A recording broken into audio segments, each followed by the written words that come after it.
5 seconds, they can look up, if they're thinking about buying, let's look at something really simple. Let's look at a pair of trainers. Before anything, you'll look up and go, oh, I might look on YouTube for a review. Or I might sort of Google, see if these pair of trainers have been reviewed by a journalist or a sports blog, whatever it might be. As I said, you couldn't do that so many years ago. So when you take advertising, which is quite different, people, because they're so well educated online of what these products are about, they look at advertising with a far more sceptical eye than they ever have done before. They don't accept advertising for what it is. How many times have you gone through the paper, or you've watched a pre-roll ad on YouTube, or you've seen it on the side of a bus, where you've seen an ad and you're like, I don't believe a word of that. It's complete rubbish, because you just know, you've Googled it and you just, So as a result, it's really difficult. I've got a fair few friends who work in advertising, and they say it's just an unbelievably difficult time to work in that sector, because consumers and businesses are so much more resilient to resisting the messaging. So that's one reason why I chose not to go into advertising. I'm not poo-pooing it as a career. It's brilliant if you can go into it, but it's very difficult now. Marketing, once again, I don't have to go into the technical details, but once again, they've got a similar battle on their hands. Whereas PR is different. Whilst journalists aren't always brilliant and influencers aren't always brilliant, they still tend to be a lot more trusted than advertising. So who here put your hand up if you've got a favourite blog or journalist or website or YouTuber or Instagrammer who you follow regularly and you trust their advice? I'm guessing most people, I do. I've got about 10, probably I really value what they say. So you're far more likely to buy that product if you're going online, whether it's Instagram, YouTube, or you're reading an article. I've got a couple, there's a journalist, there's a freelancer for the Evening Standard who I really, really like, and I really trust their opinions. And if I read an article by them, and they recommend a particular product or a service or an event, I'm so much more likely to be influenced by that. I go, oh, well, if they like that, I'll be reading their stuff for years, and they say this is good, I'm going to be interested, I might sign up for that. But if I see it as a half-page ad in the Evening Standard or whatever the paper is, I'll be like, no, it's just an ad, it's just trying to tell me that it's great, I don't believe that at all.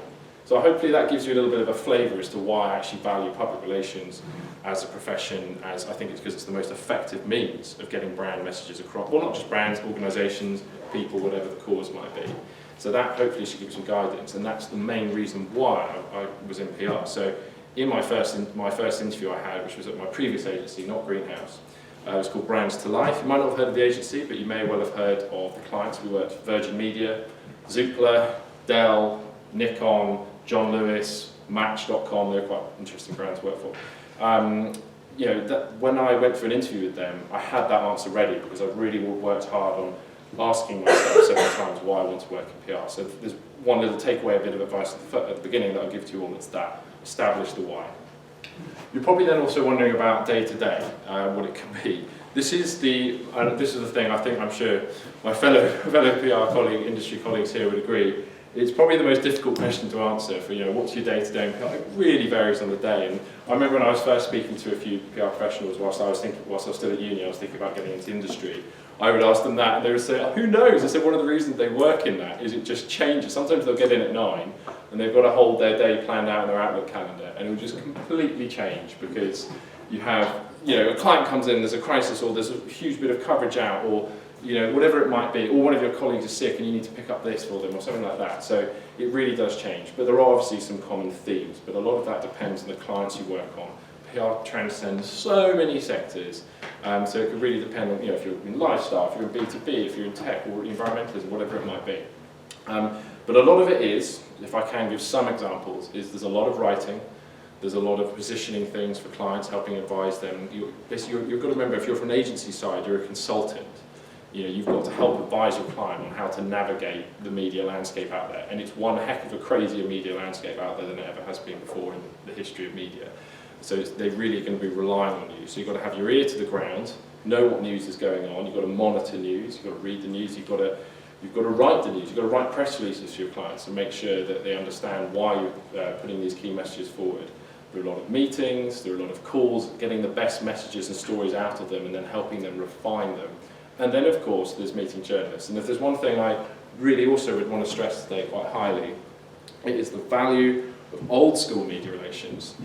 I think you'll get a lot of brilliant sort of PR strategies, innovative ideas these days, but sometimes it comes down to how well do you know the journalist? Do they know you? Are they going to pick up the phone?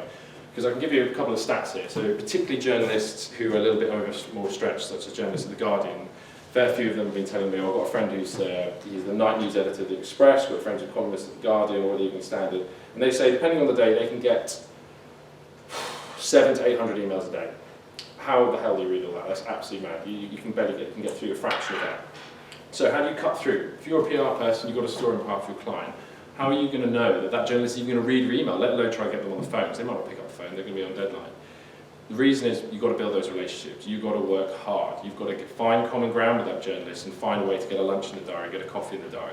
And I promise you, the amount of sell-ins, and I can explain what sell-in is in a moment, it's basically where you take a story for your client, you sell it into the media, and give them the news. It's the amount of times we've tried to place a story, and the only time we've been able to place it is because we know the journalist so well, and the fact they've read that email. I can guarantee you there are times when I've sent an email to a journalist, and they've got their email outbox like this. And there are all these emails flying in from all the PRs under the sun, and they just can't read all of them. And sometimes they won't even click. They won't click on the emails unless they know the sender. And I've been very lucky in that I've worked so hard throughout my career to build up these contacts, so that when I email them and they say, oh, it's Ed Hopkins emailing, oh, he took me out for lunch the other week, okay, I'll read it. And sometimes that's as simple as that. So don't let anyone tell you that the 100% of PR is all about strategy, it's all about sort of really innovative comms. Sometimes you've got to have that side of things as well. So really, you think about your favourite journalists now. If you're really serious about it, there's no reason why you can't at uni start reaching out to journalists and sort of influencers just to say, oh, could we ever meet up and have a coffee or anything like that? Can I learn a bit about what you're doing? Because it can pay big dividends down the line, and it can result in some really good coverage, and it impresses the hell out of your clients. So that's another